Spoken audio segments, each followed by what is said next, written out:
Yes, Good. I can't complain. it's good. Let me see if I can turn this up a little bit so I can hear y'all in here. Oh, I guess that's how it go. Oh, what I just do? You losing? Say join. Where? Say join. No.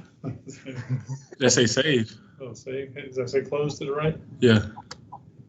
Okay, it says join. Does that say join? There you go. Hey, I'm over here doing too much. My bad.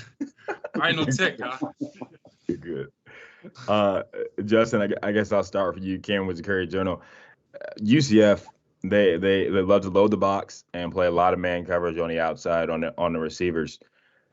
What kind of does that excite you guys as receivers, knowing it's it's a one-on-one thing? You just got to beat your man and get open. Me personally, I love man coverage. I like to exploit matchups using my size and my speed to get open and make plays for my team to create wins. But I feel like as a whole, as a group, what we have to offer, we have size, we have speed, and we have some very talented guys in our room. And I feel like we can definitely make man press, use it to our advantage. Is when you guys watch UCF film, is that a lot of what you see? I know they mix some other stuff in, but is that a lot of what you see? Is some Yes, sir. press Mostly man press. They're pretty physical guys that like to play a lot with their hands at the line and even down the field as well too. But they have a young secondary, and I feel like we can use some of what we have to kind of exploit those matchups, like I said. Hey, Justin, I'm Matt McGavick with Sports Illustrated. How much of a confidence boost was it for you to get that 30-yard score in the game against EKU? And is kind of the short yard and some of those tunnel screens, is that something you want to see more of in this offense moving forward? Most definitely. I feel like always that's been a part of my game, just getting me the ball in short spaces and letting me work and do my thing even before I was here at the University of Louisville. And most definitely it was a confidence boost because it kind of showed me that I can do this, and all the hard work is finally paying off, and slowly but surely everything is adding up, and those good days that I've been stacking up are finally coming to the light. So just keep working and keep pushing, man, day in, day out. And I know through the first couple games it's been, I don't want to say I struggled to get the passing game going, but it's definitely been an adjustment, having all those young guys in there trying to get separation and create plays for Malik. What has the conversation been in the wide receiver room just to try and keep everyone's spirits high and try and keep everyone's confidence up? Just knowing that we got to make plays, man.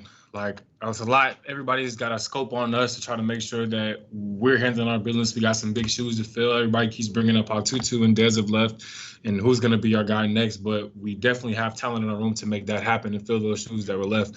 We just got to execute the play call, man. Every time whether it's a run, pass, anything, we just got to execute and make sure we're on top of our game and doing our business and being where we need to be for the quarterback. And, just playing for our other 10 guys out there. So that's all we talk about, man. Also, just if you do make a mistake, short-term memory, keep it moving. We chalk it up in the film room and move on. No need to ponder and dwell on anything. Just keep moving forward, because once you get into those runs, say, for instance, you drop a ball. Now you're thinking about not dropping the ball, or now you're messing up on this or messing up on that. You just got to stay consistent, man. Don't get too high, don't get too low. Hey, Justin, Michael McCammon from Cardinal Authority. Kind of on that note as well. From my vantage point, it seems like there's still a competition at who could emerge as the first guys, and everybody seems like they're having their moments. Does it still seem like a competition to you guys in practice? And if so, how's that going for you guys? I don't say that we're competition, like a big competition between each other, but we are very, very competitive. So it's one of those things where it's like we push each other. If you having a good day and I'm lacking, or we got guys in our room, the type of guys that'll pick each other up. We encourage each other to do better, encourage each other to put in the extra work, so when the time comes, it shows. It's just one of those things where we got to stay, like I said, even keeled, never get too high, never getting too low, because, everybody has those days to where you down, you got this going on, that going on, even outside of football. And you just gotta come with it every day, and we kind of push each other to do that. So, I agree that there is some competition in the room, but I feel like we don't it's no competitive tension or anything like that. It's just one of those things we all want to see each other succeed, and whatever we got to do to push you to that point, so be it. Hey, Justin, two questions for you real quick. One guy who's really been able to step up and finally show off his talent is Josh. And correct me if I'm wrong here. You're Josh's roommate? Yeah, that's my best friend, bro. That's my brother. That's what I figured. How long you guys been roommates? I've been roommates for Josh since day one, and I've known him before we even got to college. So this has been years and years of friendship, man. That's what I thought. I'm curious your thought. Obviously, Josh has been 2 ACL tears, and obviously just the whole thing of like a lot of times when people have that many injuries, they want to quit football. Just what have you seen from Josh in his career? So I always say, like see him kind of play now. One of the most resilient guys I've ever met, hands down, is Josh Johnson. From watching him since day one, I always admired his work ethic, and I always admired how whatever's thrown at him, he always finds a way to come out on top of it. And when he was going through those injuries, I felt like I was going through the injury with him because I'm with you every single day, all day long. You know what I mean? So that kind of puts an effect on me too, and knowing how he feels, and I know how hard he works, and then those setbacks after setbacks after setbacks only set you up for a greater win in the end. So just finally seeing Josh being able to showcase all that talent, man, and finally being able to put that out there and put that on film and for the world to see, man, it makes me feel good, man. When he be catching the ball and playing ball, I be feel like it's me, man. Get me going, man. What's it say about him that he didn't just pack it up and go home after 2 ACL tears? Resilient as ever. Hardworking, militant-minded. I feel like he's one of those guys that if you need in your room to succeed, you need hardworking guys that you can depend on. And he's very dependable. Always going to be there, be at the right time, be at the right place, run his routes the right way, do everything the right way, even off the field. If you need somebody, you know what I mean? If you need him, you can call him for anything. Very, very dependable guy. Stand-up guy for sure. Much love, so much love for Josh, man. Hey, Justin, what kind of things from the Ole Miss game do you feel like you all learned that that can help you against UCF? I say this. With the Ole Miss game, I feel like we kind of got caught up in the hype of it all a little bit and kind of got away from playing our football just a little bit. It's because you see when we came out in the second half, we are putting up scoring drives, whether it's 3 points or 6 points on the board, we're moving as soon as we come out of halftime. But I feel like we should start fast and stay consistent, man. Like no ups and waving, up and down. We got to be consistent and play Louisville football. I feel like in Louisville football, it's hard-nosed football. We're executing the calls, making plays when they're called, when our numbers are called, and just having fun while doing so, man.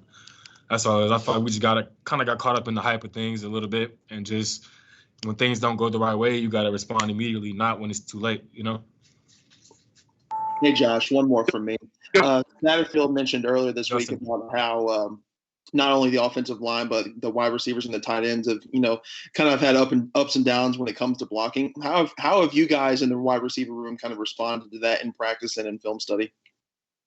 Just going back to the fundamentals and working on technique. Coach Brew always preaches how important blocking is and how important the run game is for the pass game to develop. So just going back to technique things, just fundamentals, working on little stuff like footwork, hand placement, hand replacement, shooting our hands, is little stuff you learn throughout the process of camp and up to now, just going back to those fundamentals and implementing them back again and mind tapping yourself to make sure that you're going through it on a daily basis and putting that into our game.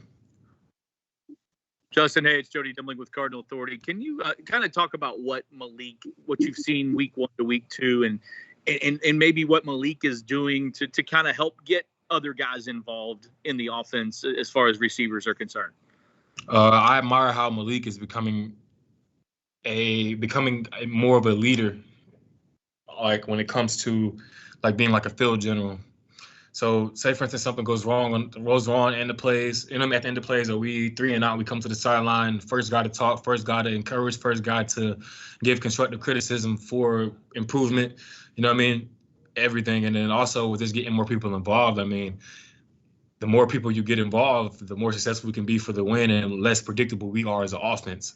So I feel like he does a great job of spreading the ball around and just using his stuff as an asset as well too. So I feel like he's doing a pretty good job at that, man. But most importantly, I admire how much of a leader he's become, even more of a leader he's become because he always has been. I admire the fact that his maturity is starting to show within like all of our groups on our offense. So